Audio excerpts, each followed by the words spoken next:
ผู้ฟังกำลังให้เกียรติรับฟังสถานีวิทยุเจียงใหม่มหานคร FM 107.25 เมกะเฮิรตซ์อันดับต่อจากนี้ไปเจิญอู้จ๋ากำเมืองกับดีเจคำเพชรเจ้า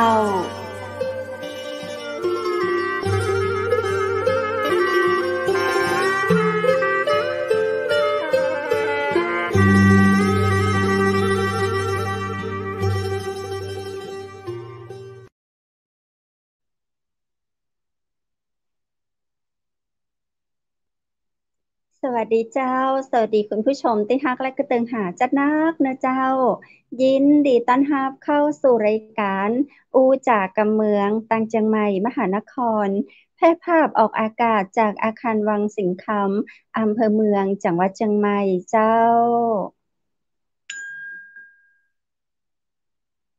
คุณผู้ชมและคุณผู้ฟังเจ้าปีกับปากะข้าเจ้าดีเจคำเพชรเจนเกยนะเจ้า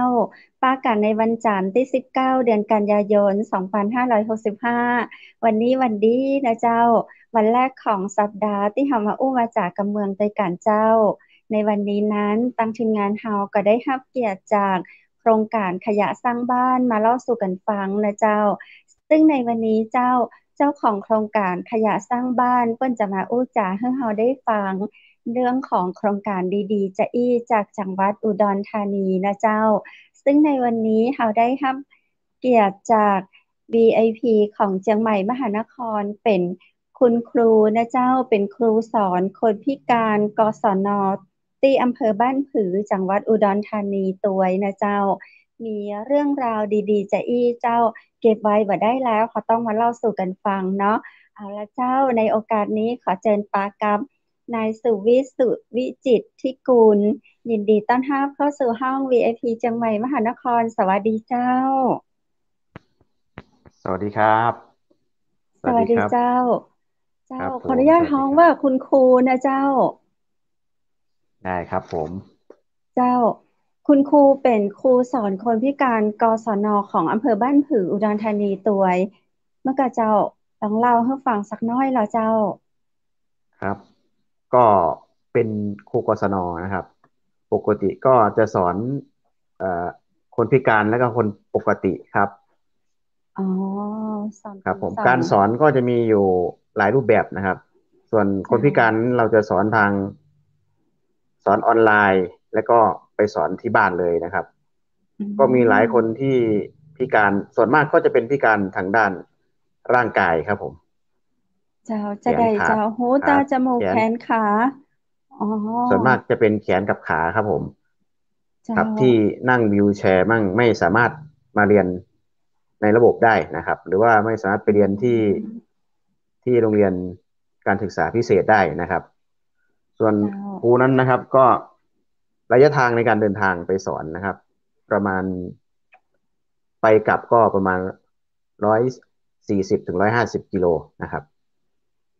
ในการไปแต่ละครั้ง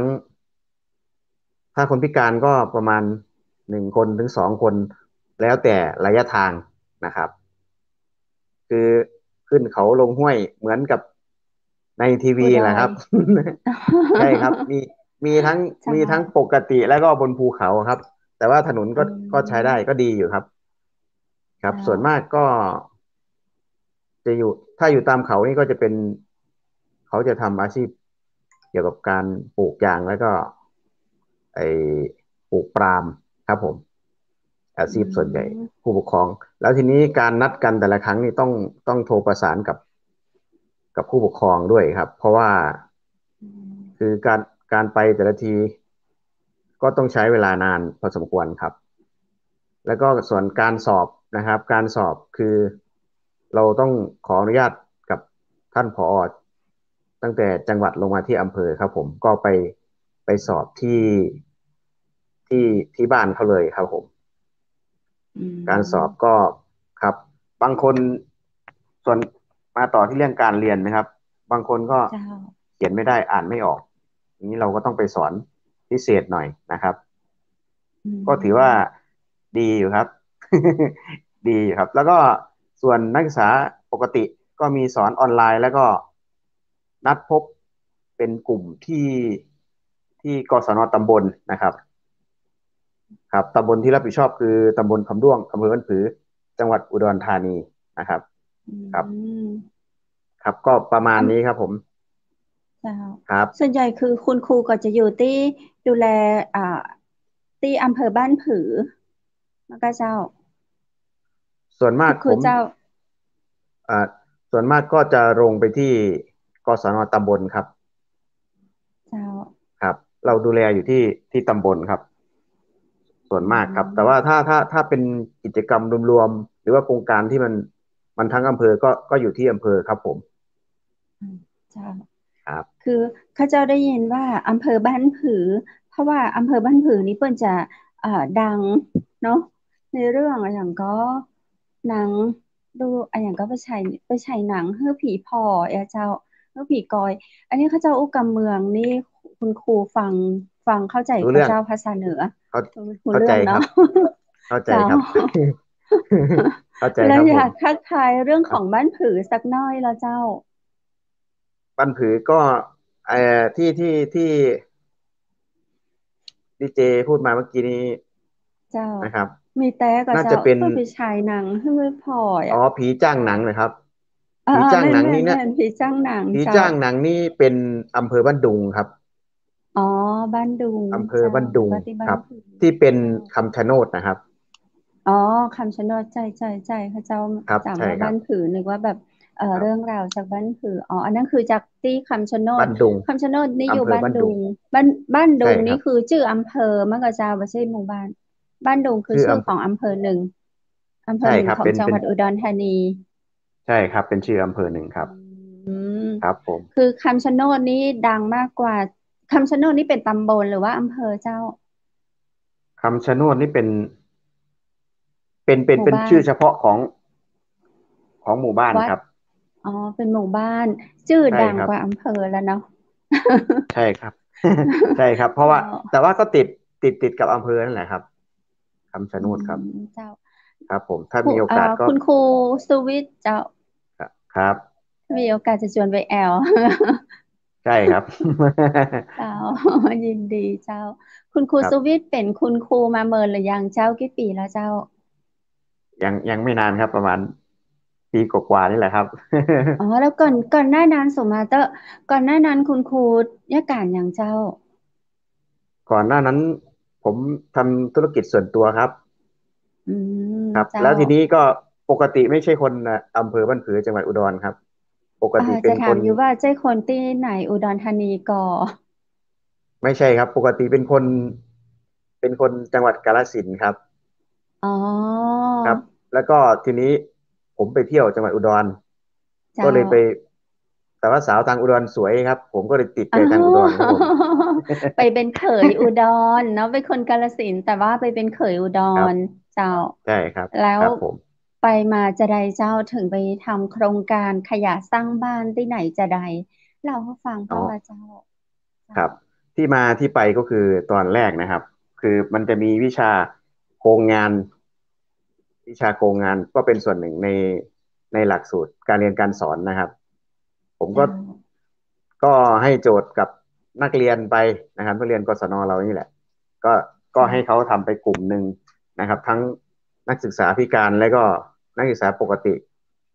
ให้ทำรวมกันนะครับก็มีโจทย์ให้เขาว่าเออเราให้เรามาคิดเรื่องหนึ่งขึ้นมานะครับการทำโครงงานเกี่ยวกับการอนุรักษ์สิ่งแวดล้อมหรือว่าการนำวัสดุเหลือใช้ที่มีอยู่ในครัวเรือนนะครับ มาทำให้มันเกิดประโยชน์หรือว่าเราจะลดขยะอะไรก็ได้ครับประมาณนี้ครับผมก็ให้โจทย์กับนักเรียนไปครับเขาก็ไปร่วมกันคิดทีนี้เขาก็มานำเสนอเอ่อเขาก็ไปดูใน YouTube นั่นแหละครับก็ให้เขาดูใน YouTube ให้เรามาดัดแปลงเอาหรือว่าไม่ต้องตามเขาเยอะก็ได้อย่างเงี้ยครับเขาก็คิดว่าเราจะทำอะไรที่ไม่ต้องใช้เงินเยอะหรือใช้งบประมาณเยอะนะครับ แล้วเขาก็รวมกันแล้วก็มาคุย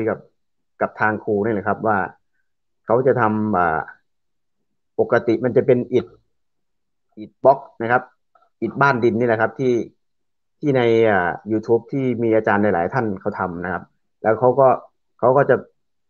เขาจะใส่ปกติเขาจะมีฟางนะครับแต่ว่านักศึกษาเขาก็เลยเกี่ยวกับการอนุรักษ์สิ่งแวดล้อมเกี่ยวกับการจัดการขยะด้วยนะครับเจ้าเขาก็เลยครับเขาก็เลยคิดว่าอุ๊ยที่บ้านเรามีถุงพลาสติกเยอะหรือว่ามีเศษโฟมมีอะไรเยอะที่ถ้าไปเผาแล้วมันก็ก่อให้เกิดมลภาวะประมาณนี้ครับเขาก็มาปรึกษาครูว่ามันจะทำได้ไหมหรือว่ามันจะมีอะไรไหมนะครับทีนี้ครูก็เลยบอกว่าให้พวกเราไปทดลองมาก่อนทดลองได้หลายครั้งแล้วก็มานำเสนอกับครูถ้าพวกเธอทำได้ก็เอาเกรด4ไปผมก็ว่าอย่างนี้แหละครับ เจ้า ครับครับผมแล้วก็เขาก็ทำอยู่นานครับทำอยู่นานเขาก็พากันมานำเสนอครับสุดท้ายก็เป็นอิฐนะครับเป็นอิฐที่เราใช้ทำบ้านดินนะครับแล้วเราจะเปลี่ยนจากฟางเป็นเศษขยะนะครับก็มีวัตถุดิบนะครับที่เขานำเสนอเลยก็คือเศษถุงพลาสติกเป็นถุงหูหิ้วส่วนมากจะเป็นถุงหูหิ้วนะครับที่เขานำมาทำครับถ้าเป็นถุงแข็งๆมันจะเกาะไม่ค่อยอยู่นะครับเขาก็ครับวัตถุดิบแรกๆเลยก็คือถุงพลาสติกนะครับอันที่สองก็คือดินนะครับดินนี้จะเป็นดินด้วนปนทรายดินเหนียวไม่สามารถทำได้นะครับเพราะว่าดินเหนียวเนี่ยเวลาเรานำไปตากแห้งมันจะแตกนะครับอิฐที่เราจะมาทำครับทำบ้านเรามันจะแตกดินที่เหมาะสมคือดินด้วนปนทรายนะครับแล้วก็กระบะปูนนะครับแล้วก็มีจอบนะครับแล้วก็กรรไกรแล้วก็บล็อกแม่พิมพ์นะครับบล็อกแม่พิมพ์นี้ตามใจชอบเลยนะครับคือจะทำใหญ่ทำเล็กก็ได้นะครับอันนี้แล้วแต่สะดวกเลยนะครับแล้วก็น้ำส่วนผสมมีแค่นี้จริงนะครับเขาก็สิ่งที่ใช้ตังค์จริงๆคือบล็อกแม่พิมพ์ถ้าเราใช้เหล็กนะครับเราต้องเชื่อมนะครับแต่ว่าถ้าเราจะใช้ไม้ก็ได้นะครับแต่ว่ามันจะไม่ทนทนน้ำเหมือนกับเหล็กนะครับครับครับผมแล้วก็บล็อกที่เราทำก็คือความยาวอยู่ที่30 เซนนะครับแล้วก็ความกว้างอยู่ที่20 เซนครับแล้วก็ความหนาอยู่ที่8 ถึง 10 เซนติเมตรนะครับครับส่วนการผสมนะครับการผสมก็เริ่มต้นจากเรานำดินนะครับดินนี่ก็ที่เหมาะสมคือดินที่เราทำนากันนี่แหละครับครับครับผมดินแล้วน้องๆส่วนหนึ่งก็เขาจะตัดถุงพลาสติกที่เป็นถุงหิ้วส่วนมากจะเป็นถุงหิ้วกับถุงที่เขาใส่ปุ๋ยนะครับเป็นถุงรองปุ๋ยนะครับเขาก็มาตัดขนาดที่เขาตัดก็คือ1 เซนถึงความยาวนี่อยู่ที่แป๊บนึงนะครับความยาวอยู่ที่ไม่เกิน5 ถึง 6 เซนนะครับแล้วก็ความกว้างนี่อยู่ที่1 เซนถึง1.5 เซนนะครับทั้งแล้วก็โฟมก็ทำได้นะครับโฟมเขาก็ตัดโฟมให้เป็นชิ้นเล็กๆครับมารวมกับถุงพลาสติกนะครับเขาก็ตัดไว้เยอะๆก็ใช้เยอะอยู่เหมือนกันครับแล้วทีนี้การผสมเราเริ่มจากนำดินด้วนปนทรายนะครับมาลงที่กระบะปูนนี้จะมีขนาดเดียวนะครับขนาดเขาจะเท่ากันหมดเลยครับแล้วเขาก็เทลงประมาณ80%นะครับเทลง80%แล้วก็แล้วก็นำน้ำลงไปแช่เหมือนกับเราแช่ข้าวนี่นะครับเจ้าแช่ครับแช่เพื่อที่จะให้ดินอุ้มน้ำให้มันแล้วมันจะละเอียดครับผมครับแล้วเราก็จะใส่ไปประมาณน้ำประมาณ90%ครับพอเสร็จจากที่เราแช่ดินไว้แล้วนะครับดินกับน้ำทีนี้เราก็เริ่มเหยียบ เขาน่าจะเรียกว่าเหยียบนะครับ เจ้าครับครับเขาก็จะเริ่มเหยียบแล้ววิดีโอมีอยู่นะครับในวิดีโอก็มีครับครับก็เขาจะเริ่มเหยียบพอมันละเอียดดีแล้วนะครับทีนี้เขาก็จะเริ่มใส่ขยะใส่2 ครั้งครับขยะนี่ใส่กระบะปูนใหญ่ๆอย่างนี้นะครับใส่1 กิโลครับถุงพลาสติก1 กิโลนะครับเยอะอยู่นะครับเยอะอยู่เหมือนกันครับที่น้องๆตัดมาก็ตะกร้าหนึ่งก็ใหญ่ๆนะครับใส่ลงไปก็เหยียบครั้งแรกก่อนช่วยกันเหยียบก่อนครับเหยียบ2 คน 3 คนก็เปลี่ยนกันเหยียบบ้างครับแล้วก็พอมันเข้ากันกับดินดีแล้วก็ใส่ไปอีกรอบหนึ่งครับก็ครึ่ง กิโลจะเป็น1 กิโลพอดีก็เหยียบครับผมได้ออกกำลังเหยียกายบเหยียบด้วยเลยใช่ครับแล้วพอได้ที่แล้วก็ตักเราก็ตักไปใส่ที่บล็อกปูนครับผมแล้วเราก็ใส่แล้วเราก็เอาไม้มาเกี่ยให้มันเรียบๆหน่อยหน้ามันนะครับแล้วก็เราก็ตากไว้ประมาณ3 วันตากให้แห้งเลยนะครับอยู่ที่เจ้าแล้วทีนี้การตากอยู่ที่แดดด้วยครับถ้าแดดดีนะครับก็3 วันประมาณนี้ไม่เกินนี้ครับแต่ว่าถ้าไม่มีแดดมันก็นานหน่อยนะครับอือยู่ที่แดดมครับแล้วทีนี้เราก็ดูว่ามันใช้ได้แล้วเราก็นำไปเนี่ยครับประมาณนี้ครับในนี้ในนี้จะเป็นเศษ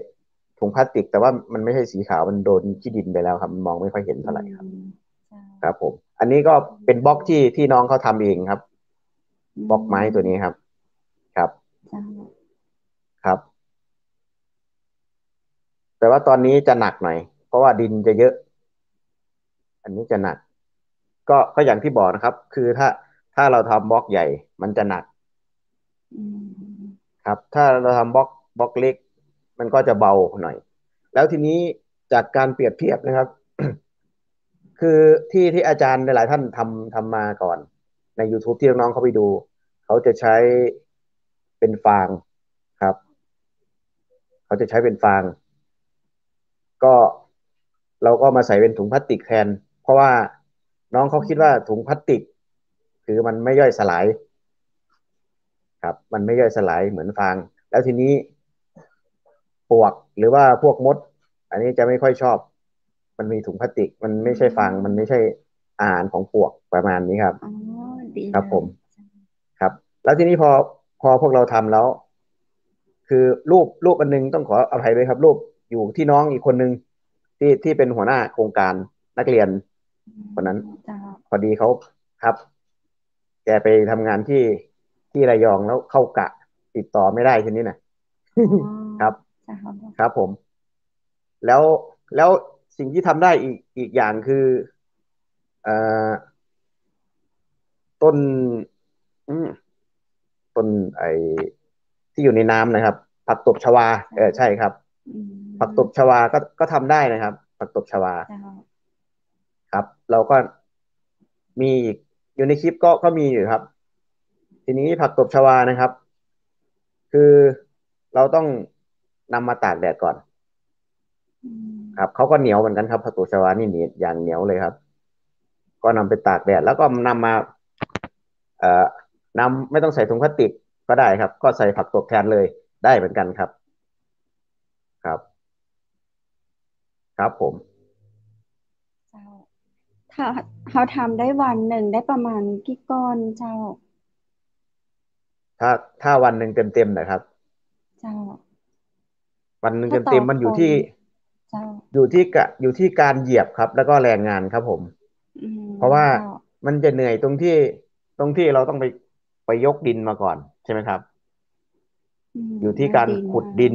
ใช่ครับคือหนึ่งต้องแข็งแรงแรงเจ้างานต้องแข็งแรงแล้วทีนี้ทุกอย่างนี่ต้องต้องต้องใช้แรงงานทั้งสิ้นนะครับตั้งแต่เจ้าตั้งแต่วัตถุดิบเลยแล้วทีนี้ขยะต้องมีคนตัดเราไม่ได้อืใช้เครื่องนะคมรับครับเจ้าเพราะฟังครัดูนี่บก็ต้องมีบ่มีเครื่องเลยเจ้าไม่มีคนไม่มีล้วนๆอืมใช่ครับไม่มีไฟฟ้าเลยครับ อืมใช่แต่ว่าฟังคือแล้วน้องเขาบอกว่ามันจะได้ประหยัด มีน้องคนหนึ่งทำอยู่ครับทำคนไม่นิยมทำอืมเพราะว่าหนึ่งใช้แรงงานสองใช้เวลาในการทำนานพอสมควรอื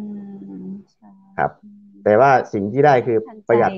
แต่ว่ามันเป็นแฮใช่ครับนด์เมดเนาะมันแบบครับคุ้มมากเลยเพราะว่าเราไม่ได้ใช้ไฟไม่ได้ใช้โรงงานไม่ได้ใช้อย่างที่แบบเครื่องจักรครับกลมาช่วยนะจากแรงใช่งานครับเลยเอาอย่างที่ขยะเนี่ยเราก็ต้องใช้กรรไกรตัดมืออืมน้องๆเขาตัดมือครับแต่ว่าก็โอเคครับอืมครับผมคุณสุประบินมีคมาณนี้ครับวามรู้มาก่อนหรือว่าแบบคิดโครงการขึ้นมาเองเจ้า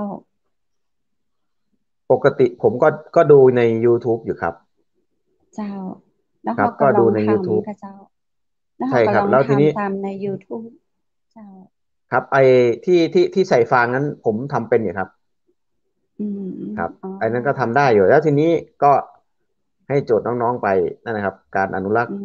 มสิ่งแวดล้อมหรือว่าการจัดการขยะล้อมล้อมประขมาณนี้ครับยะมาแทนอ่าใช่ครับเจ้าครับผมเขาก็นำถุงพลาสติกกับโฟมมาทำก็ถือว่าโอเคใช้ดีเลยแหละครับใช้ได้อยู่แต่ว่าสิ่งที่มันไม่ง่ายก็คือตัดถุงพลาสติกนี่แหละครับครับผมอืมใช่ใช่เพราะว่าเป็นถุงขยะด้วยเนาะอาจจะมีกลิ่นใช่ครับ หรือว่าไม่สะอาดคนนั้นจะต้องนั่งตัดเจ้าครับส่วนมากก็เราจะก็ให้น้องๆเขาจะล้างก่อนเจ้า ครับครับผมก็ประมาณนี้ครับเจ้าแล้วจังใดเขาทำมาก่อนแล้วเขาก็ไปเสนอโครงการสำนึกรักเมืองไทยหรือว่าเขาทำมาก่อนหรือว่าเขายื่นได้โครงการแล้วเขามาทำเจ้าอ๋อทำมาก่อนนะครับเป็นอืมันเป็นการมครับเป็นโครงงานการเรียนการสอนอยู่แล้วครับอ๋อแล้วเขาก็เสนอไปตั้งโครงการสำนึกรักเมืองไทยแล้วเขาก็เลยใช่ได้ครับรางวัลเจ้าครับตอนผมนี้เขาได้ทใช่ครับำต่อเนื่องก็เจ้ายังไม่ได้เพราะทำคว่าโครงรับแต่ว่าการเขาก็จบเจ้ายังไม่จบครับคือคือผมมีจะทำไว้ที่ทุ่งนาอยู่ครับคือเจ้าไว้ให้ผู้สนใจมาดูนะครับคืออ๋เป็นอการแลกเปลี่ยนเป็นศูนใช่ย์การครับเป็น ศึกษาไปเจ้า ครับผมเป็นการแลกเปลี่ยนเรียนรู้อ่าสำหรัอืบผู้ที่สนใจมจริงๆนะครับแต่ว่าสิ่งที่เจ้าสิ่งที่ไม่ง่ายเลยก็คือแรงงานนี่แหละครับแรงงานคน อืมเจ้า แต่ว่าประหยัดเงินครับเพราะว่าไม่ต้องเสียอะไรสักบาทเลยครับไม่ได้ซื้ออะไรสักบาทเจ้าเลยครับครับผมเขาก็เอาเยาวชนเนาะมาร่วมกิจกรรมตรงนี้เยาวชนครับก็จะได้ใช้เวลาว่างให้เป็นประโยชน์ตัวเองเนาะเจ้าส่วนใช่ครับใหญ่ที่น้องดูตามภาพนี่แล้วก็จะเป็นเยาวชนเมื่อเจ้าบ่ได้เป็นเป็นเจ้าบ้านอ๋อเป็นนี่คือนักเรียนกศนครับอืมเจ้าครับดีที่น้องที่เขาคิดโครงการขึ้นมานี่แหละครับเจ้าอืครับมเป็นถ้าตัวแทเทียบกับนเพื่อนมา น้องๆจะเป็นรุ่นไหนอะเจ้าถ้าเทียบชั้นแล้วจะอยู่ประมาณชั้นมัธยมปี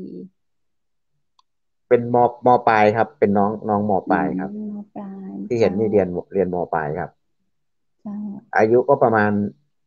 181920ประมาณนี้ครับอืมเจ้าครับเพราะอย่างสำหรับน้อยคนที่น้องๆก็ได้มีวิชาคครับวามรู้ในด้านนี้เนาะเจ้าครับใช่ครับแล้วส่วนใหญ่โครงการนี้น้องๆเปิ่นว่ากันจะได้พ้องเจ้าเปิ้นให้ความสนใจมากกว่าเจ้าก็สนใจดีช่วงที่เราไปอบรมนะครับก็เจ้า มีหลายคนที่บอกว่าสนใจแต่ว่าไม่เห็นมาถามสักคนเลย เพราะว่าผมว่าน่าจะเป็นเอ่อมันใช้แรงค่อนข้างเยอะ รายงานเยอะอืครับมมันไม่ได้ง่ายเหมือนกับว่าซื้อเอาเลยอย่างเงี้ยซื้อก้อนอิฐเจ้ามาอย่างเงี้ยครับอืมมันจะเป็นแบบเจ้าในความเป็นในความรู้สึกการเรียนรู้เนาะผมนะครับเจ้าครับในความรู้สึกผมว่ามันถ้าเราสร้างเองมันจะเหมือนกับเอ่ภูมิใจอใช่ครับมันจะเหมือนกับว่าเราสร้างอะไรสักอย่างหนึ่งขึ้นมาอย่างเงี้ยครับ ด้วย แต่ว่ามีฝีมืน้องคนหนึ่งอของเราเนาะเจ้าครับมีน้องคนหนึ่งทำอยู่ครับทำอยู่ที่ทุ่งนาเขาเจ้า แล้วทีเป็นน้องนี้เขาทผู้หญิงว่าป้าใจเจ้าำน้องผู้ชายครับ เจ้าแล้วทีนี้พอเขาทำเสร็จข้างในเขาเขาลาดปูนเขาฉาบด้วยปูนอืได้ครับมผมเจ้าเขาฉาบด้วยปูนเลยครับได้อยู่ครับเดี๋ยวจะผมอืจะส่งให้มส่งภาพอีกทีนึงให้ทีมงานดูครับเจ้าเจ้าครับอืครับม ผมก็ภูมิใจเนาะค่ะยังมีแบบว่าน้องที่สนใจแล้วก็ยังจะทำในโครงการอันตรงนี้ต่อไปที่จริงฟังแล้วดีมากๆเลยเนาะแล้วก็เป็นประโยชน์ตัวแต่ก็เหมาะกับการที่คุณครูเอาไว้สอนน้องๆหนึ่งรุ่นอาจจะมีคนสองคนที่สาครับมารถเอาไปทำโครงการต่อได้ให้ดีคุณครูก็ภูมิใจพอใจพอใจก็เจ้า ครับ ถ้าเอ่อเนาะที่อย่างน้อยรุ่ที่ที่นหนึ่ง ครับคือที่พอจะเห็นภาพผมเห็นภาพนี้ทีไรคือไม่ได้ดูนานแล้วครับเจ้าสามคนนี้นะครับสามคนนี้คือเห็นภาพทีไรจะร้องไห้ครับเพราะว่าอ่เขาไปหาาวัตถุดิบวัดอะไรมาแทนเพื่อนอืๆนะครับมครับเจ้าเป็นผู้นำครับเห็นภาพทีไรก็แทบจะร้องไห้ ภูมิใจ ดีใจภูมิใจอยู่ครับเนาะร้องไห้ด้วยความครับปลื้มใจเพราะเยาวชนของเราสมัยนี้ถ้าถ้าเราเห็นก็คือจะอยู่กับโทรศัพท์มือถือเนาะจะอยู่กับตู้เกมอันนี้บางคิดโครงการงานสร้างขึ้นมาน่าภูมิใจเปิงคุณสุวิทย์พอแล้วก็ซึมซับดีใจจนน้ำตาไหลเขาเจ้ามองแล้วกึดตัวยนี่ก็ยังรู้สึกตัวยเลยเจ้า ภูมิใจครับตัวเองเจ้าครับตอนนี้สามคนนี้ก็คือคล้ายๆเหมือนเป็นแกนนำไปเลยค่ะเจ้าตอนนี้จะมีคนสอนรุ่นน้องเจ้าตอนนี้รุ่นนี้จบไปแล้วครับ อืมเจ้าครับครับเหลือคนหนึ่งที่แกทำบ้านเองนะครับคนนั้นนะเหลืออือยู่คนนั้นคนเดียวมครับอ๋อเจ้าคือน้องเอาไปเททำบ้านเองเลยนี่เอ๊ะเราบอมีภาพมาให้ดูเนาะคุณครูบรรยายได้กับเจ้าประมาณใดอ่ะเจ้าเป็นภาพใช่ไหมครับเจ้าเป็นภาพมีกับเจ้าถ้าว่ามีคุณครูบรรยายให้ฟังก็ได้เจ้าอ๋อครับคือน้องเขาจะอยู่ที่เป็นน้องเขาเป็นเด็กพิเศษคือเขาอ๋จะอยู่บ้านหนองอคายครับเจ้าคือเด็กที่ไม่มีพ่อแม่อืเด็กม ที่เอ่อ คือบ้านบางคายนี่เขาจะมีเด็กพวกเออเด็กที่ไม่สามารถพ่อแม่ไม่สามารถเลี้ยงดูได้หรือว่าเด็กที่ชอบลักขโมยอะไรประมาณนี้ครับอืคือเด็กมๆเบบีเลยเขาจะเอามาเลี้ยงไว้ที่เป็นบ้านพักชายหนองคายแต่อืเขาก็ดีมครับเขาส่งเด็กๆมาที่มันจะมีศูนย์ทับตะวันอยู่ที่ดูแลน้องๆครับอืมครับเขาที่ก็จังหวัดอุดรธาเขาก็จะเอา นีที่บ้านผือใช่ครับเขาก็จะมาอยู่ตรงนั้นแล้วที่ศูอืนย์นั้นก็มจะจะมีอาชีพให้เขาคือการเพาะพันธุ์ต้นไม้ไว้ขายเองการทำนาเลี้ยงหมูเลี้ยงไก่เลี้ยงแพะในศูนย์นั้นจะอืคือเขาจะมามฝึกอาชีพให้กับน้องๆเลยนะครับอืคนที่มคนไหนที่จบไปอย่างนี้แล้วก็คือสามารถประกอบอาชีพได้เลยครับ แล้วเขาก็อยู่นั่นประมาณ7-8 คนเขาก็ช่วยกันทำครับเขาพอเขามาเรียนรู้แล้วปุ๊บเขาก็ไปช่วยกันทำเลยทีนี้สร้างกันใหญ่เลยมีแต่วัยรุ่นมีแต่ผู้ชายครับก็เขาก็ทำได้อยู่ครับดีโอเคอยู่อืมครับผมใช้เวลาว่างออกกำลังเนาะพลังครับของเด็กๆรุ่นใหม่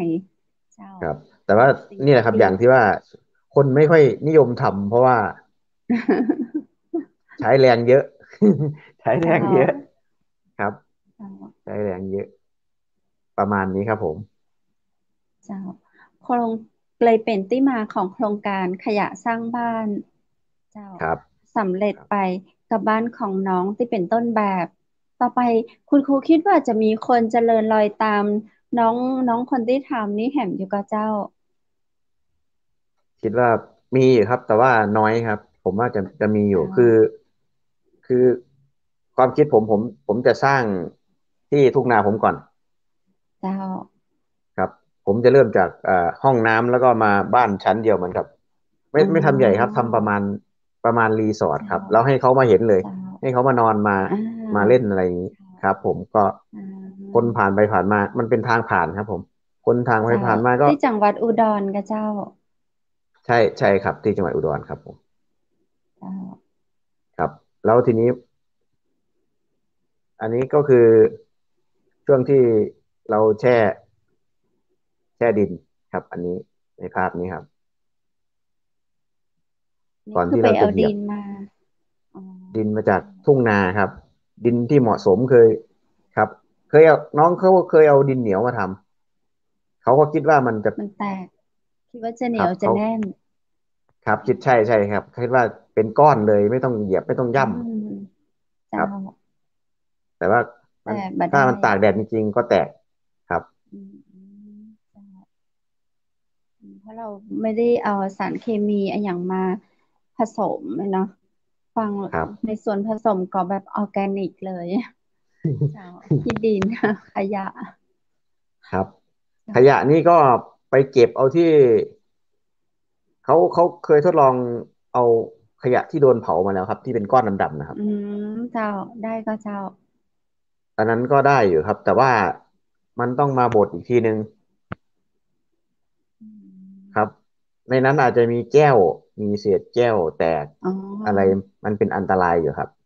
อืมครับช่วงที่เหยียบหรือว่าใช้มือลูบๆปัดๆอะไรอย่างเงี้ยครับอืมครับอันที่เหมาะสมคุณครูที่สุดก็ครับอันนี้แหละครับเนี่ยครับภาพนี้อืครับมเจ้าเราก็ไปครับเอาจากกล่องขยะเลยเนาะอืมครับใช่ครับ ช่วยลดขยะได้ดีมากเลย อันนี้คือขยะที่เขาเผาแล้วครับตรงนั้นนะครับน้องเขาเจ้าก็ไปเก็บอ๋อก้อนมันจะเป็นก้อนเป็นก้อนดดำๆครับจากำถุงพลาสติกที่เขาเผาแล้วก็มาถ้าใหญ่ๆอย่างนั้นมัน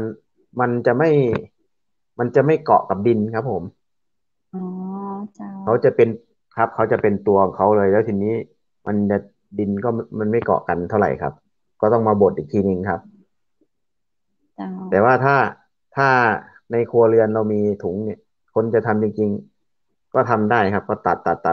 แต่ว่ามันใช้เวลานานครับอืมเจ้าครับสำหรับคนที่ว่างเนาะอยู่บ้านน่ะยุคโควิดยุคกักตัวว่างๆเขาก็เก็บในบ้านเขามาทำตามวิธีขั้นตอนก็ถ้าเขาจะทำก็มันน่าจะยากเนาะคุณครูเนาะฟังแล้วถ้าเขาตั้งใจจะไม่ทำเนาะครับใช่ไม่ยากครับเหมือนกับเราตำส้มตำอืนี่เลยครับผมว่ามเนาะใช่ใช่ฟังส่ครับวนผสมอันนั้นนิดอันนี้หน่อยเก็บเอาหลังครับบ้านเนาะไม่ต้องไปซื้อ จะได้มาต้องมีขยะโรคบ้านเฮาตัวก็ลองมาทำเนาะจะได้สัครับก10 ก้อน20 ก้อนเนี่ยเจ้าอืมครับใช่ครับมันมีการโฮสต์ตั๋วเยอะก็เจ้าถ้าเขาเอาขี้ดินมาอย่างกะละมังเมื่อตะกี้นี้เขาจะได้ประมาณกี่ก้อนเจ้าเต็มกะละมังเลยครับประเจ้ามาณสิบดินห้าก้อนหนึ่งกะละมัประมาณงประมาณโอ้ประมาณสิได้เยอะบห้าก้อนได้เยอะสิบห้าเจ้าก้อนครับครับอืแล้วทีนี้มถ้าเราจะทำจริงๆเราไม่ต้องทำในกระบะปูนครับเจ้า ครับเราก็ทำนั่นแหละครับตรงทุ่งนาทีนี้เราก็ขุดดินจากตรงนั้นนะครับ แต่ว่าผมว่าแต่ว่าผมว่าจะเหยียบไม่ไหวครับถ้าคนน้อยก็เหยียบไม่ไหวอีกเคกระบะปูล็ดลับของนนี่เหมาะการเหยียบนี่จะใดเจ้า เคล็ดลับของการเหยียบต้องเหยียบให้ทั่วครับเหยียบให้ทั่วแล้วก็เหยียบนานๆครับผมเหยียบอ๋ให้ทั่วครับอเราจะครับประมามันณใดเขาถึงจะบอกว่าพอแล้วจะพอดีแล้วได้แล้วอ่ะเจ้าอ๋อมันเราต้องดูก่อนว่าส่วนผสมเราเข้ากันดีหรือยังอืนะครับเราเหมยียบเจ้าครับถ้ามันยังมีเศษถุงพลาสติกโผล่มาอย่างนี้ก็ไม่โอเคครับอ๋อเราต้องเหยียบให้เขาเจ้าครับเหยียบให้เขาเป็นส่วนผสมกลเดียวมกลืกันเลยครับนกันมใช่ครับเขาจะมีวิธีอ่านึกภาพเนาะในการเหยียบนี่เราจะเอาไปมันจะมีแบบโคกเหยียบตามแบบนั้นจะได้ก็เจ้าคุณนึกภาพออกปะนึกออกครับตามชโคนกเหมือนกับบทบางที่มันจะมีเป็นโคกตาม เป็นโคกใหญ่ๆใช่ไหมโคครับกเหยียบโคกเหยียบใช้เท้าเหยียบโคกเหยียบ โอ้เคยอันนั้นกูเคยไม่เคเห็น ยทำครับ แต่ว่ามันผมว่ามันเพราะว่ามันเหยียบไม่ทั่วไงผมว่าถ้าใส่อันนั้นเจ้าถ้าแบบว่าถ้าเป็นคนเหยียบเลยเราจะได้ความรู้สึกตรงนั้นมากกว่าเนาะครับครับส่วนจะมากได้เห็นชัดส่วนมากที่เขาไปเรียนรู้กันนะครับเขาจะไปเป็นหมู่คณะอืมเจ้าจะไปเป็นครอบครัวเหยียบทีนึงทีเดียวเจ็ดอ๋อแปดคนก็เปลี่ยนกันใช่ครับคือในที่เห็นอาจารย์เขาทำมาเขาจะไปเป็นครอบครัวแล้วก็ไปเหยียบกันทีละไปเป็นหมู่คณะส่วนมากค่ะครับเหยียบทีละ7-8 คนถึง10 คนอ๋อครับจะเป็นแบบนี้ครับแต่ว่าถ้าเหยียบ2-3 คนไม่ค่อยมีครับ นะส่วนมากครับเขาเจ้าก็จะไปส่วนคนก็ที่จะไปใช้พลัฝึกงเหยียบหลายๆคนใช่ครับแต่ว่าถ้าแต่ว่ามันคือถ้าเราจะไปใช้เครื่องโม้ปูนอย่างเงี้ยมันก็ไม่ใช่เป็นงานแฮนอืด์เมดมันก็มมันก็อ่าไม่สนุกใช่ใช่ใช่ครับเจ้าอืมอืม มันจะมันถ้าจะไม่ได้เราจะไปใช้แบบนั้นความต้องไม่ทำเป็นมือเป็นอาชีพเป็นครับ ห้องว่าไปซื้อเอาเลยดีกว่าเนาะเรา ใช่ครับถ้าเราทแต่ว่าถ้าำเราคือทำทีละอย่างก้อนที่ผมว่าก้อนนะครับ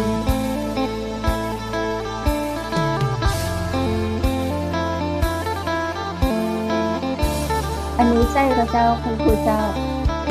เนี่ยครับบ้านหลังนี้แหละครับที่น้องเขาทำครับอ๋อเนี่ยครับเถียงนาหลังนี้แหละคอ๋อรับ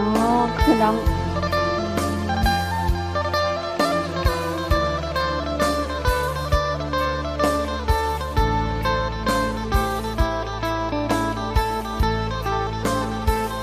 คนนี้กับเจ้าใช่ครับใช่ครับคนนี้แหละครับ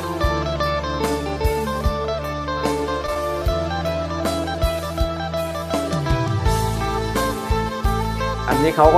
ก็ถ่ายกันเองครับ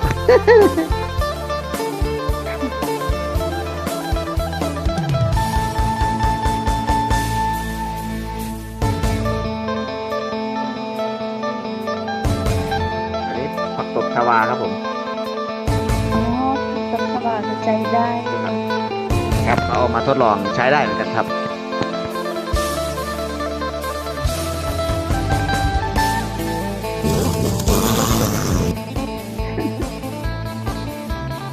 อันนี้เป็นดินเหนียวครับ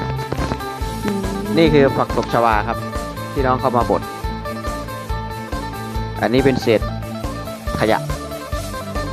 อันนี้เป็นผักตบชวาครับอันนี้เป็นฟาง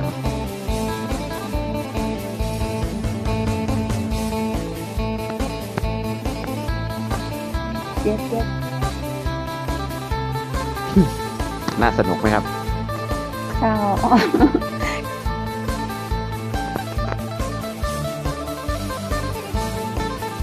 อันนี้เป็นผักตบครับที่น้องเขาทดลองครับ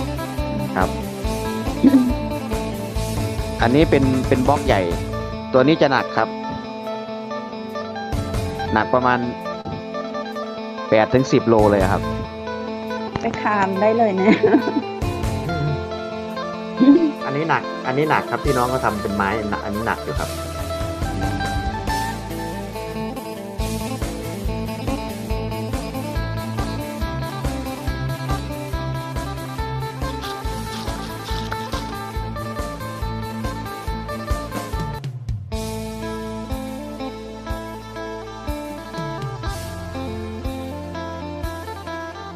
อันนี้แต่ง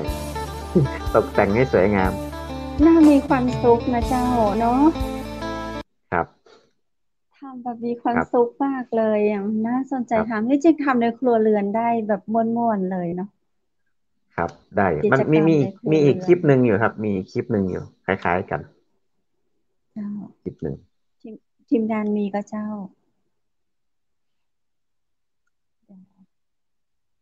ครับก็อย่างที่ว่านะครับน้ำตาเจอทีไรมันเหนื่อยมากครับเห็นคลิปนี้ทีไรน้ำตาเก็บไหลครับแต่ว่าถ้าที่เราไออยากทำจริงๆครับอันเจ้านี้ก็เป็นอันเดียวกันครับเนี่ยครับ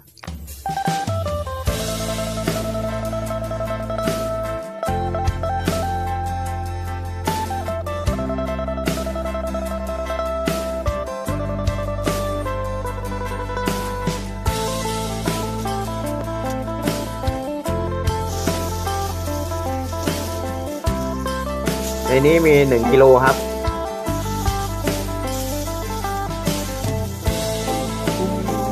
อันนี้คือพลาสติกเลยเมื่อเจ้าพลาสติกกับกล่องโฟมครับกล่องโฟมที่เขาใส่ข้าวกับข้าวอะไรมาบอกว่าใจได้ใช่ครับมีแล้วก็มีกระดาษด้วยครับที่น้องเขาใส่ไป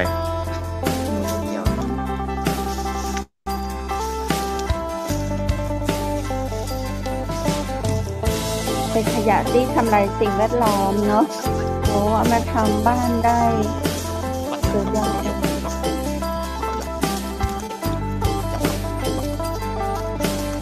คุณครูเจ้าพอแล้วก็เหยียบบ่เมินแล้วเจ้ามันก็น่าม่วนอยู่นะสำหรับละออย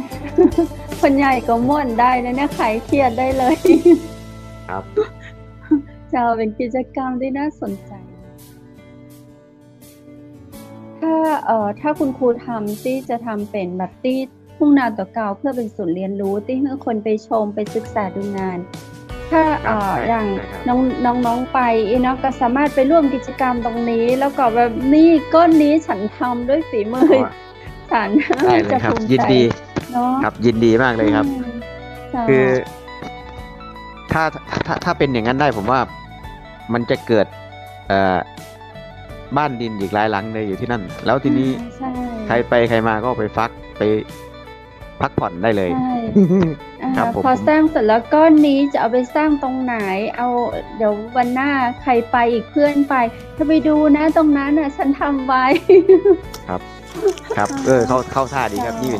ถือว่าเป็นการแลกเปลี่ยนเรียนรู้ที่ดีมากเลยครับใช่จะแนะนำกันต่อไปแล้วทีนี้พื้นอย่างเงี้ย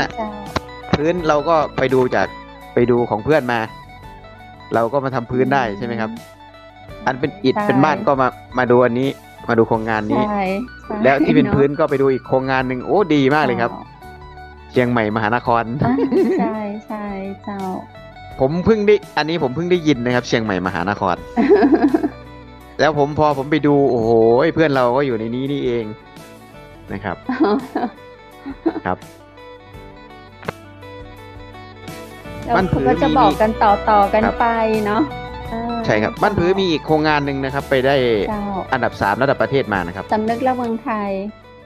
ไม่ใช่ครับเป็นโครงงานวิทยาศาสตร์เขาใช้โอ้งามเห็นบ่งามไปนานเขาใช้หญ้าเขาใช้หญ้ามาทำเป็นกระถางต้นไม้กระถางเพาะพันธุ์ต้นไม้คือพอเขาจะมีเครื่องอัดมือเนี่ยครับเขาจะมีเครื่องอัดมือครับแล้วเขาก็อัดมาเป็นกระถางสวยงามเลยแล้วทีนี้ครับเราก็เอาดินมาปลูกปุ๊บพอเราจะลงเราไม่ต้องแกะปกติจะแกะถุงใช่ไหมครับแล้วอันนี้ไม่ต้องแกะถุงก็ลงไปทั้งกระถางเลยเพราะมันเป็นหญ้าอยู่แล้วครับคือสนใจครับตรงนี้เดี๋ยวต้องฝากคุณครูแนะนำให้มาเผยแพร่กันต่างจังหวัดมหานครเนาะครับอันนั้นเขาได้ไปอันดับ3ระดับประเทศเจ้าเป็นโครงงานครับเกี่ยวกับการอนุรักษ์สิ่งแวดล้อมครับผมอนุรักษ์สิ่งแวดล้อมดีมากดูแลสิ่งแวดล้อมซัพพอร์ตโลกได้ดีมากๆเลยเจ้าโครงการขยะสร้างบ้านของบ้านผืออุดรธานีเจ้าคุณครูเจ้าช่วงสุดท้ายของรายการคุณครูอยากฝากอย่างเพิ่มเติมบอกเคล็ดลับอยากฝากอย่างทางรายการถึงคุณผู้ชมเชิญเจ้าครับก็ฝากถึงท่านผู้ชมทุกท่านนะครับคือโครงการโทษทีครับรายการวิทยุเชียงใหม่มหานครผมเพิ่งเคยได้เห็นแต่ว่า ผมดูแล้วว่าเนื้อหาสาระดีมากนะครับคือทุกชิ้นงานหรือว่าทุกวันที่ทางเชียงใหม่มหานครนำมานี่คือมีประโยชน์ทั้งสิ้นแล้วงบประมาณน่ะนิดเดียวครับไปทำนะครับใช่ครับเป็นการแลกเปลี่ยนเรียนรู้ที่ดีมากนะครับคือแต่ละโครงงานแต่ละชิ้นงานที่นำมาออกอากาศคือบางชิ้นงานไม่ได้เสียตังค์สักบาทจริงๆครับเจ้าผมดูแล้ว ไม่ได้เสียตังค์ครับอย่างกับพื้นดินที่เขามาทำโอ้ยสวยมากครับอันนั้นก็ขยะมาทำเหมือนกันคใช่รับอันนั้นก็ไม่ได้เสียตังค์อันนั้นเราก็มาทำที่บ้านเราแล้วทีนี้สิ่งที่ทนทานกว่าปูนก็คือขยะพลาสใชติกอย่างนี้นะ่อืมกี่ร้อยล้านใช่ปีถึงจะสลายเนาะสลายครับอยู่แล้วเป็นบ้านทีนี้นะ ของเราคงทนมากเลยเจ้าครับมันอยู่กับเรานานมากไอ้ขยะชิ้นนี้แล้วต้องขอขอบคุณนะครับโครงการรายการวิทยุดีๆแบบนี้นะครับผมก็ตั้งแต่ติดต่อผมมาเนี่ยผมตกใจครับตอนแรก นึกว่าเป็น call center ใช่ครับผมไม่กล้ารับนะครับตอนแรกผมอ๋อักอยู่อครับกถ้าพูดเป็นลัวโดนหลอภาษาอีสกใช่ไหมใช่ครับถ้าพูดเป็นภาษาอีสานเนี่ยเจ้า เอ่อผมก็อุทานขึ้นว่าผู้ใดน้อบัดนี้แม่นเราบ่น้อประมาณนี้นะครับ โดนหลอกอีกใช่ครับเจ้าแต่ว่าพอผมก็ตอนแรกผมว่าไม่ใช่เบอร์ใช่ไหมครับโทรมาเจ้า ตอนตอนน่าจะเป็นดีเจคัมเพชรนี่แหละโทรมาผมว่าเจ้าใช่ใช่ ครับโทรมาตอนแรได้เบอร์กผมก็มาจากสำนึกรักเมืองไทยของพี่ๆทหารให้มาค่ะ ครับผมก็ไม่ใช่ครับผมก็พูดอยู่ไม่ใช่ผมก็บอกว่าไม่ใช่คใช่รับแบบโอ้ยไม่อยากคุยกับเราเลยแต่ละทีใช่ครับไม่กค่ะล้าคุยเท่าไหร่เพราะว่าแต่ว่าก็ต้องขอบคุณนะครับเชียงใหม่มหานครมากๆนะครับใช่ที่ทำให้โครงการเล็กๆนะครับจุดเริ่มต้นจากนักศึกษาพิการนะครับนักศึกษากศนได้มีโอกาสมาแลกเปลี่ยนเรียนรู้ร่วมกันนะครับก็หวังเป็นอย่างยิ่งว่า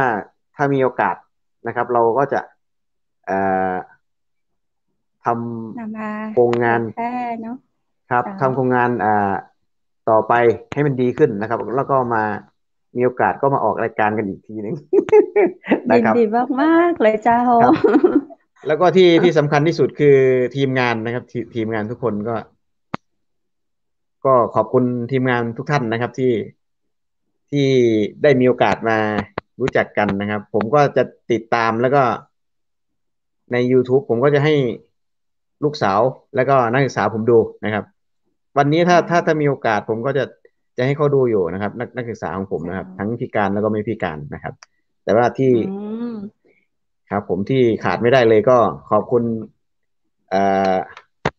ท่านผู้ชมนะครับผู้ชมผู้ฟังทุกท่านนะครับก็รายการดีๆอย่างนี้นะครับก็ฝากไว้ในอ้อมอกอ้อมใจนะครับเชียงใหม่มหานครขอบคุณมากครับขอบคุณครับผมมากๆเลยเจ้าโอกาสหน้าปะกันแหมนะเจ้ามาอุปจักกับเมืองไปกันแหมเจ้าวันนี้ยังไม่ได้ฟังกำอีสานเตื้อขอคราวหน้าคุณครูเอากำอีสานมาฝากหมงเฮาตัวยนะเจ้าแล้วก็ปาลูกสาวแล้วก็ลูกศิษย์มาอู้ตัวยเนาะ ครับผมได้ครับสำหรับวันนี้ขอบพระคุณคุณครูและสวัสดีเจ้าสวัสดีครับสวัสดีครับคุณครูเปิ้ลนะคะคณะเลยนะเจ้าตอนแรกจะรับโทรศัพท์ตอนทีมงานเปิ้ลมาฮับสายฮับแล้วก็ตัดพ้องเลยเนาะหลายท่านหลายคนเจ้าจะกลัวเนาะประเดี๋ยวนี้คือ call center เปิ้ลฮ้องอย่างละผี call center เนาะวันนี้ก็เบอร์โทรศัพท์ตั้งทีมงานเฮาก็เห็นโทรมาเยอะมากเหมือนกันเนาะเมื่อใดเปิ้ลจะเลิกทำกิจกรรมจะ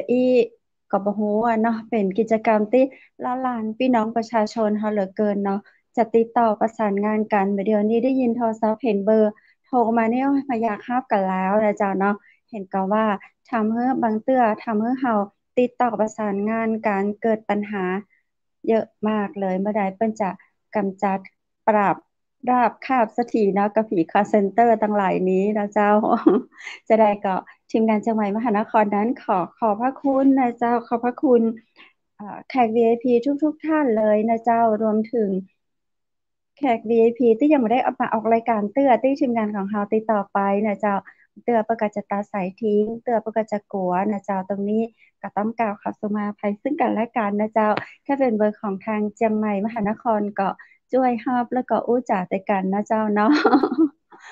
เอาความจริงใจแล้วก็ความดีๆเจ้ามาแลกเปลี่ยนกันและกันนะเจ้าในโลกของเรายังมีด้านดีอยู่เสมอถึงแม้ว่าเราจะเจอเปิ้น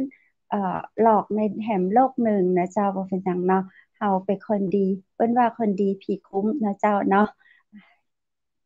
ดูแลกันต่อไปเป็นกำลังใจให้กันและกันนะเจ้าวันนี้กันนะว่าเป็นเรื่องราวดีๆเนาะจากคุณครูสุวิจิตรที่กูลนำเรื่องของโครงการขยะสร้างบ้านหันก็ว่าขยะไปกองนะจะตึงภาพนิ่งตึงวิดีโอที่คุณครูเอามาเผยแพร่ให้เราได้กอยเนาะขยะไปกองเชื่อเลยว่าเกือบทุกจังหวัดมีปัญหาในเรื่องของการเผาขยะพลาสติกถ้าเผามันก็ไม่ใช่ว่าจะเผาได้นะเจ้าโฟมอย่างวันนี้เนาะมันเผามันก็บ่สามารถที่แบบจะละลายหายไปจากโลกเฮามันก็ทำพิษก่อสารพิษสะปะแล้วเจ้ากับสุขภาพร่างกายของทุกคนไม่ใช่เพียงแค่เฮานะทุกคนเลยบนโลกนี้นะเจ้าแบ่งปันรับสารพิษไปพอๆกันเป็นสิ่งที่ดีมากเลยยิ่งกว่าทำบุญที่วัดไหนๆวันนี้เฮาเอากองขยะมาปรับเปลี่ยนนะเจ้าเป็นก้อนอิฐโอ้โหเป็นผสมปูนแล้วเป็นก้อนอิฐสร้างบ้านสร้างเรือนได้นะเจ้าโครงการดีๆของอาจารย์ของคุณครูสุวิทย์สนับสนุนไว้นะเจ้าเปิ้นจะอยู่ในห้องของ VIP จังหวัดมหานครโอกาสหน้าเขาจะพาเปิ้นมาอู้ต้อยแหมท่านใดที่สนใจในเรื่องราวของโครงการดีๆจะติดต่อมาได้นะเจ้าบอกว่าท่านจะเป็นเจ้าของโครงการหรือว่าท่านเป็นคนฟังแล้วก็สนใจโครงการขยะสร้างบ้านของคุณครูสุวิทย์ก็ติดต่อผ่านจังหวัดมหานครก็ได้นะเจ้าตะกี้เฮาบ่ได้ขอเบอร์โทรให้เพิ่นแจ้งไว้นะเจ้าแต่ว่าติดต่อทางทีมงานจังหวัดมหานครก็ได้ไปดูไปศึกษาโครงการดีๆจะที่อำเภอบ้านผือจังหวัดอุดรธานีซึ่งท่านบอกว่าที่จังหวัดอุดรธานียังมีอันอย่างดีๆแห่งจัดหนักนะเจ้าอย่าลืมติดตามกันในโอกาสต่อไปสำหรับวันนี้หมดเวลาแล้วนะเจ้าขอกราบขอบพระคุณท่านพระอาจารย์รัตนยาโนจากพุทธอุทยานสวนบูรณรักธรรมตำบลแม่แหลมอำเภอแม่ลีนจังหวัดเชียงใหม่นะเจ้าท่านใดสนใจเรียนสมาธิติดต่อได้ที่098-0364-744ได้ตั้งแต่ 8:00 นเมื่อเจ้าถึง 6:00 นเมื่อแลงเลยเจ้าคุณผู้ชมและคุณผู้ฟังเจ้าวันนี้ขอขอบคุณโรงแรมแม่เสลียงเวียงงามนะเจ้าเปิดบริการตลอด24 ชั่วโมงสนใจจะได้สอบถามรายละเอียดเพิ่มเติมเรื่องของห้องพักราคาประหยัดได้นะเจ้าที่เบอร์โทร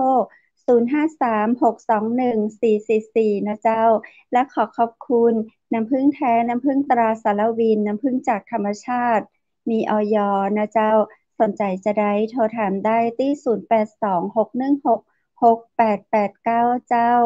และขอขอบคุณชุดพิธีกรหญิงนะเจ้าจากร้านผ้าพื้นเมืองชุดไทยใหญ่สนใจสอบถามได้ที่0987739789เจ้าจำหน่ายทั้งราคาปลีกและราคาส่งสุดท้ายข้าเจ้าดีเจคำเพชรทีมงานเชียงใหม่มหานครขอขอบคุณคุณผู้ชมและคุณผู้ฟังที่ห้างทุกคนทุกท่านนะเจ้าสำหรับค่ำคืนนี้ขอให้นอนหลับฝันดีราตรีสวัสดิ์เจ้า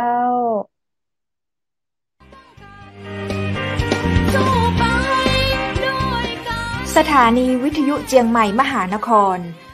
107.25 เมกะเฮิรตซ์ ขอแสดงความห่วงใยและเป็นกำลังใจให้ทุกท่านในช่วงการระบาดของโรคโควิด -19 ในครั้งนี้เพื่อลดความเสี่ยงควรสวมหน้ากากอนามัยทุกครั้งล้างมือเป็นประจำขอให้อยู่ที่บ้านให้นักที่สุดด้วยความปรารถนาดีจากหมู่เฮาเจ้าเจียงใหม่มหานครสนับสนุนโดย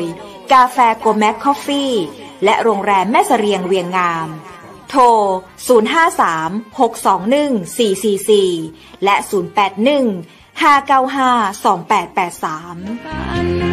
เราจะฝ่าฟัน